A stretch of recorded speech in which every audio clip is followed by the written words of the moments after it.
ಧರ್ಮಸ್ಥಳದಲ್ಲಿ ನೂರಾರು ಶವಗಳ ಹೂತಿಟ್ಟ ಪ್ರಕರಣಕ್ಕೆ ಸಂಬಂಧಪಟ್ಟ ಹಾಗೆ ಎಸ್ಐಟಿ ತನಿಖೆ ಚುರುಕುಗೊಂಡಿದ್ದು ಈಗಾಗಲೇ ಅನಾಮಿಕ ದೂರುದಾರ ತನ್ನ ಹೇಳಿಕೆಯನ್ನು ದಾಖಲು ಮಾಡ್ತಾ ಇದ್ದಾರೆ. ಇನ್ನು ಪೊಲೀಸರು ಎಸ್ಐಟಿ ತನಿಖಾ ತಂಡ ಅನಾಮಿಕ ವ್ಯಕ್ತಿಯನ್ನ ವಶಕ್ಕೆ ಪಡೆಯುವ ಸಾಧ್ಯತೆಯ ಕುರಿತಾಗಿಯೂ ಕೂಡ ವರದಿ ಬರ್ತಾ ಇದೆ.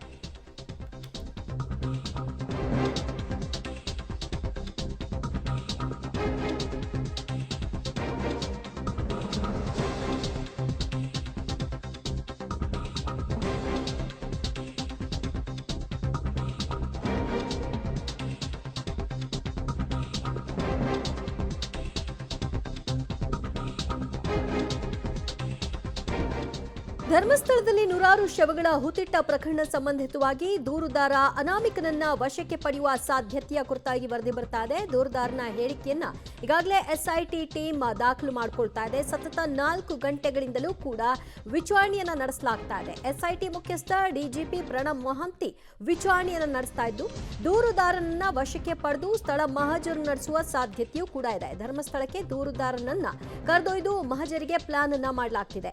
ಕಳೆದ 2 ದಿನದಿಂದಲೂ ಕೂಡ ಧರ್ಮಸ್ಥಳದಲ್ಲಿ ನೂರಾರು ಶವಗಳನ್ನು ಹೂತಿಟ್ಟ ಪ್ರಕರಣಕ್ಕೆ ಸಂಬಂಧಪಟ್ಟ ಹಾಗೆ ದೂರುದಾರನ ಹೇಳಿಕೆಯನ್ನು ದಾಖಲು ಮಾಡಿಕೊಳ್ಳುವಂತಹ ಪ್ರಕ್ರಿಯೆಯನ್ನ ಎಸ್ಐಟಿ ತನಿಖಾ ತಂಡ ನಡೆಸ್ತಾ ಇದೆ. ಸೊ ಇವತ್ತು ಕೂಡ ವಿಚಾರಣೆಯಲ್ಲಿ ಭಾಗಿಯಾಗಿರ್ತಕ್ಕಂತಹ ಅನಾಮಿಕ ಹಲವಾರು ಹೇಳಿಕೆಗಳನ್ನ ದಾಖಲು ಮಾಡ್ತಾ ಇದ್ದಾರೆ. ಈ ಹಿಂದೆ 164 ಹೇಳಿಕೆ ದಾಖಲು ಮಾಡಿದ್ದಕ್ಕೆ ಸಂಬಂಧಪಟ್ಟ ಹಾಗೆ ಅದರ ಸಂಪೂರ್ಣ ವಿವರ, ತನ್ನ ದೂರಿನಲ್ಲಿರುವಂತಹ ಸಂಪೂರ್ಣ ವಿವರವನ್ನ ಈಗ ಎಸ್ಐಟಿ ಕೂಡ ಪಡ್ಕೊಳ್ಳುವಂತಹ ಕೆಲಸವನ್ನ ಮಾಡಲಾಗ್ತಿದೆ. ಜೊತೆಗೆ ಆತನನ್ನ ವಶಕ್ಕೆ ಪಡೆದು ಧರ್ಮಸ್ಥಳಕ್ಕೆ ಕರೆದೊಯ್ದು ಅಲ್ಲಿ ಎಲ್ಲಿ ಆತ ಶವಗಳನ್ನು ಹೂತಿಟ್ಟಿದ್ದಾನೆ ಮತ್ತು ಅದರ ಸ್ಪಷ್ಟ ಮಾಹಿತಿಗಳೇನು ಆತನಿಗೆ ಗೊತ್ತು, ಎಲ್ಲದರ ವಿವರವನ್ನು ಪಡೆಯೋ ಸಲುವಾಗಿ ಸ್ಪಾಟ್ ಮಹಜರ್ ನಡೆಸುವಂತಹ ಕಾರ್ಯ ಆಗಬೇಕಾಗಿದೆ.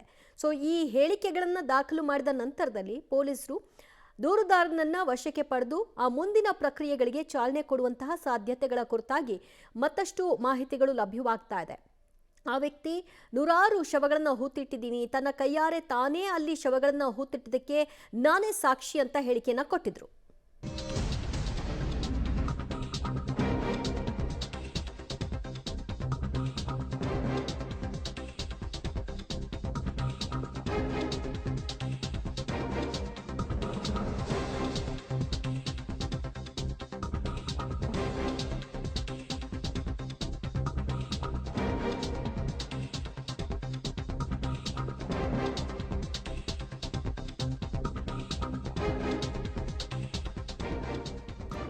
ಧರ್ಮಸ್ಥಳದಲ್ಲಿ ನೂರಾರು ಶವಗಳ ಹೂತಿಟ್ಟ ಪ್ರಕರಣ ಸಂಬಂಧ ದೂರುದಾರನ ಹೇಳಿಕೆಯ ಸತ್ಯಾಸತ್ಯತೆಯ ಬಗ್ಗೆ ಕೂಲಂಕುಷ ವಿಚಾರಣೆಯನ್ನು ನಡೆಸಲಾಗ್ತಾ ಇದೆ. ದೂರುದಾರ ವಕೀಲರಿಗೆ ನೀಡಿರುವ ವಿಡಿಯೋ ದಾಖಲೆಯನ್ನು ಕೂಡ ವಶಕ್ಕೆ ಪಡೆದುಕೊಳ್ಳಲಾಗಿದೆ. ಆ ಹೇಳಿಕೆಗೂ ಇವತ್ತು ದೂರುದಾರ ನೀಡ್ತಾ ಇರುವ ಹೇಳಿಕೆಗೂ ತಾಳೆ ಹಾಕಲಾಗ್ತಾ ಇದ್ದು ಹೇಳಿಕೆಗೆ ಆಧಾರವಾಗಿ ಸಾಕ್ಷಿ ಪೂರಕ ದಾಖಲೆಗಳ ಬಗ್ಗೆಯೂ ಕೂಡ ವಿವರಣೆಯನ್ನ ಪಡೆಯಲಾಗ್ತಿದೆ. ಎಸ್ಐಟಿ ಮುಖ್ಯಸ್ಥ ಡಿಜಿಪಿ ಪ್ರಣಬ್ ಮೊಹಂತಿ ನೇತೃತ್ವದಲ್ಲಿ ವಿಚಾರಣೆಯನ್ನ ನಡೆಸಲಾಗ್ತಾ ಇದ್ದು 4 ಗಂಟೆಯಿಂದಲೂ ಕೂಡ ಎಸ್ಐಟಿ ತನಿಖಾ ತಂಡ ದೂರುದಾರನ ಹೇಳಿಕೆಯನ್ನ ಪಡೆಯುವಂತಹ ಪ್ರಕ್ರಿಯೆಯಲ್ಲಿ ಮುಂದುವರೆದಿದ್ದಾರೆ. ಹಲವಾರು ಹೇಳಿಕೆಗಳನ್ನ ಈ ಹಿಂದೆ ನ್ಯಾಯಾಲಯದ ಮುಂದೆ ಆ ವ್ಯಕ್ತಿ ಏನ್ ಕೊಟ್ಟಿದ್ರು ಆ ಹೇಳಿಕೆಗೂ ಇವಾಗ ಅವರು ಕೊಡ್ತಾ ಇರುವಂತಹ ಹೇಳಿಕೆಗೂ ಸಾಮ್ಯತೆ ಇದೆಯಾ ಅನ್ನೋದರ ಬಗ್ಗೆ ತಾಳೆ ಹಾಕುವಂತಹ ಪ್ರಕ್ರಿಯೆಗಳನ್ನು ಕೂಡ ಮಾಡಲಾಗ್ತಿದೆ.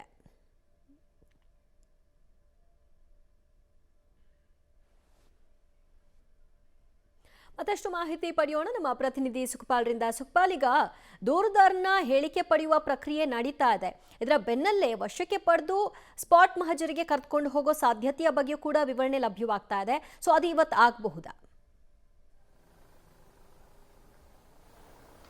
ಈಗ ಸದ್ಯ ನಿನ್ನೆ ಸುಮಾರು 8 ಗಂಟೆಗಳ ಕಾಲ ಎಸ್ಐಟಿ ಅಧಿಕಾರಿಗಳು ವಿಚಾರಣೆಯನ್ನು ಮಾಡಿದ್ದಾರೆ. ಇವತ್ತು 2ನೇ ದಿನ. ಇವತ್ತು ಸ್ವತಃ ಎಸ್ಐಟಿಯ ಮುಖ್ಯಸ್ಥರಾಗಿರುವಂಥ ಪ್ರಣಬ್ ಮೊಹಂತಿ ಅವರೇ ಬಂದು ವಿಚಾರಣೆಯನ್ನು ಆರಂಭಿಸಿದ್ದಾರೆ. ಸುಮಾರು 11 ಗಂಟೆಗೆ ಆತನ ವಿಚಾರಣೆಯನ್ನು ಆರಂಭಿಸಿರುವಂಥದ್ದು. ಈಗ ಸದ್ಯ 3 ಗಂಟೆ, ಸತತ 4 ಗಂಟೆಗಳ ಕಾಲವು ಇವತ್ತು ಎಸ್ಐಟಿ ಮುಖ್ಯಸ್ಥರು ವಿಚಾರಣೆಯನ್ನು ನಡೆಸ್ತಾ ಇದ್ದಾರೆ. ಸಾಕಷ್ಟು ವಿಚಾರಗಳನ್ನು ಆತನ ಬಾಯಿಂದ ಕೇಳಿಕೊಂಡಿರುವಂಥದ್ದು. ಆತನಿಗೆ ಪ್ರಶ್ನೆಯ ಸುರಿಮಳೆಯನ್ನೇ ಗೈದಿದ್ದಾರೆ. ಕಳೆದ ನಿನ್ನೆ ನಡೆದಿರುವಂಥ ವಿಚಾರಣೆಯ ಮಾಹಿತಿಯನ್ನು ಪಡೆದಿರುವಂಥ ಮೊಹಂತಿ ಅವರು ಇವತ್ತು ಆತನಲ್ಲಿ ಬೇರೆ ಬೇರೆ ವಿಚಾರಗಳನ್ನು ಪ್ರಶ್ನೆ ಮಾಡಿದ್ದಾರೆ. ಸ್ವತಃ ನೀನು ತಲೆಬುರುಡೆಯನ್ನು ನ್ಯಾಯಾಲಯಕ್ಕೆ ಹಾಜರುಪಡಿಸಿದ್ದಿ, ಹಾಗಾಗಿ ಆ ತಲೆಬುರುಡೆಯನ್ನು ತಗೊಂಡು ಬಂದಿರುವಂಥದ್ದು ಎಲ್ಲಿಂದ, ಜೊತೆಗೆ ನೀನೇ ಹೂತಾಕಿರೋದ್ರಿಂದ ನಿನಗೆ ಆ ಸ್ಥಳ ಗೊತ್ತಿರೋ ಕಾರಣಕ್ಕಾಗಿ ಅಲ್ಲಿಂದ ಆ ತಲೆಬುರುಡೆಯನ್ನು ತೆಗೆದು ತಂದಿದ್ದೆ. ಹಾಗಾಗಿ ಆ ಹೂತಾಕುವಂಥ ಸಂದರ್ಭದಲ್ಲಿ ನಿನ್ನ ಜೊತೆ ಯಾರಿದ್ರು, ನೀನು ಹೇಳಿರೋ ಪ್ರಕಾರದ ಮೇಲ್ವಿಚಾರಕರು ಯಾರು, ಮತ್ತೆ ಆ ಸಂದರ್ಭದಲ್ಲಿ ಎಷ್ಟು ಜನ ಹೂತಾಕ್ಲಿಕ್ಕೆ ಕೆಲಸ ಮಾಡಿದ್ರು, ಜೊತೆಗೆ ತೆಗೆಯುವಂಥ ಸಂದರ್ಭದಲ್ಲಿ ನೀನು ಒಬ್ಬನೇ ಹೋಗಿದ್ಯಾ ಅಥವಾ ನಿನ್ನ ಜೊತೆ ಬೇರೆ ಯಾರು ಇದ್ದೀರ, ಜೊತೆಗೆ ನೀನು ತೆಗೆಯುವಂಥ ಸಂದರ್ಭದಲ್ಲಿ ವಿಡಿಯೋ ಚಿತ್ರೀಕರಣ ಆಗಿದೆ, ಆ ವಿಡಿಯೋ ಚಿತ್ರೀಕರಣ ಮಾಡಿದಂಥವರು ಯಾರು ಅನ್ನುವಂಥ ರೀತಿಯಾದಂಥ ಸಾಕಷ್ಟು ಪ್ರಶ್ನೆಗಳನ್ನು ಕೇಳಿದ್ದಾರೆ. ಜೊತೆಗೆ ಆತನ ವೈಯಕ್ತಿಕವಾದಂಥ ಪ್ರಶ್ನೆಗಳನ್ನು ಸಹ ಮೊಹಂತಿ ಅವರು ಕೇಳಿರುವಂಥದ್ದು. 2014ರಲ್ಲಿ ನಾನು ಧರ್ಮಸ್ಥಳವನ್ನು ಬಿಟ್ಟು ಓಡಿ ಹೋಗಿದ್ದೇನೆ ಅನ್ನುವಂಥದ್ದನ್ನು ಆತ ನಿನ್ನೆ ಹೇಳಿದ್ದಾನೆ. ಇದಕ್ಕೆ ಕಾರಣವನ್ನು ಹೇಳಿದ್ದಾನೆ. ತನ್ನ ಕುಟುಂಬದಲ್ಲಾಗಿರುವಂಥ ಬಾಲಕಿಗೆ ಲೈಂಗಿಕ ಕಿರುಕುಳ ಆಗಿತ್ತು, ನನ್ನ ಮೇಲ್ವಿಚಾರಕರ ಪರಿಚಯಸ್ಥರು ಆಕೆಗೆ ಲೈಂಗಿಕ ಕಿರುಕುಳ ಮಾಡಿದ್ದಾರೆ, ಹಾಗಾಗಿ ಆ ಒಂದು ಹೆದರಿಕೆಯಿಂದ ನಾನು ಹೋಗಿದ್ದೇನೆ ಅನ್ನುವಂಥದ್ದನ್ನು ಆತ ನಿನ್ನೆ ಹೇಳಿಕೊಂಡಿದ್ದಾನೆ. ಆ ಪ್ರಶ್ನೆಯನ್ನು ಇವತ್ತು ಮೊಹಂತಿ ಅವರು ಮತ್ತೆ ಆತನ ಹತ್ರ ಕೇಳಿದ್ದಾರೆ. ಜೊತೆಗೆ ಆತನು ಅದಕ್ಕೂ ಸ್ಪಷ್ಟವಾದಂಥ ಹೇಳಿಕೆಗಳನ್ನು ಕೊಟ್ಟಿದ್ದಾನೆ. ಜೊತೆಗೆ ಆ ವ್ಯಕ್ತಿ, ಆ ಬಾಲಕಿ ಯಾರು ಅನ್ನೋದರ ಪ್ರಶ್ನೆಯನ್ನು ಆತನ ಹತ್ರ ಕೇಳಿದ್ದಾರೆ. ಜೊತೆಗೆ ಆ ಬಾಲಕಿಗೂ ನಿಮಗೂ ನಿಮ್ಮ ಕುಟುಂಬಕ್ಕೂ ಇರುವ ಸಂಬಂಧ ಏನು, ಈ ಜೊತೆಗೆ ಆ ಲೈಂಗಿಕ ಅತ್ಯಾಚಾರ ಆಗಿದೆ ಅನ್ನುವಂಥದ್ದು, ಕಿರುಕುಳ ಆಗಿದೆ ಅನ್ನುವಂಥದ್ದು ಹೇಳ್ಕೊಂಡಿದೆ, ಅದು ಯಾರು ಮಾಡಿದ್ದಾರೆ ಅನ್ನೋದ್ರ ಬಗ್ಗೆ ಸಾಕಷ್ಟು ಪ್ರಶ್ನೆಗಳನ್ನು ಕೇಳಿದ್ದಾರೆ. ಅದಕ್ಕೆ ಬೇಕಾದಂಥ ಉತ್ತರವನ್ನು ಆತ ನೀಡಿದ್ದಾನೆ ಅನ್ನುವಂಥ ಸದ್ಯದ ಮಾಹಿತಿ ಇರುವಂಥದ್ದು. ಅದರ ಜೊತೆಗೆ ಆತ ತಲೆಬುರುಡೆಯನ್ನು ತೆಗೆದು ಹೊರಗೆ ತಂದಿರುವಂಥ ಹಿನ್ನೆಲೆಯಲ್ಲಿ ಇದು ಕಾನೂನು ಬಾಹಿರವಾಗಿರುತ್ತೆ, ಹಾಗಾಗಿ ಅದರ ವಿರುದ್ಧ ಪ್ರಕರಣ ದಾಖಲಿಸುವಂತ ಸಾಧ್ಯತೆ ಇದೆ. ಜೊತೆಗೆ ಆತನನ್ನ SIT ವಶಕ್ಕೆ ಪಡೆದು ಆ ಬಳಿಕ ಸ್ಥಳ ಮಹಾಜರಿಗೆ ಪರ್ಟಿಕ್ಯುಲರ್ ಆಗಿ ಆ ಒಂದು ತಲೆಬುರುಡೆ ಏನು ತೆಗೆದಿದ್ದಾನೆ ಆ ಕೇಸಿನ ಹಿನ್ನೆಲೆಯಲ್ಲಿ ಅದನ್ನ ಹೊರಗೆ ತೆಗೆಯುವಂತ ಕೆಲಸಕ್ಕೂ SIT ಮುಂದಾಗುವಂತ ಸಾಧ್ಯತೆ ಇರುವಂತದ್ದು. ದಿವ್ಯಾ.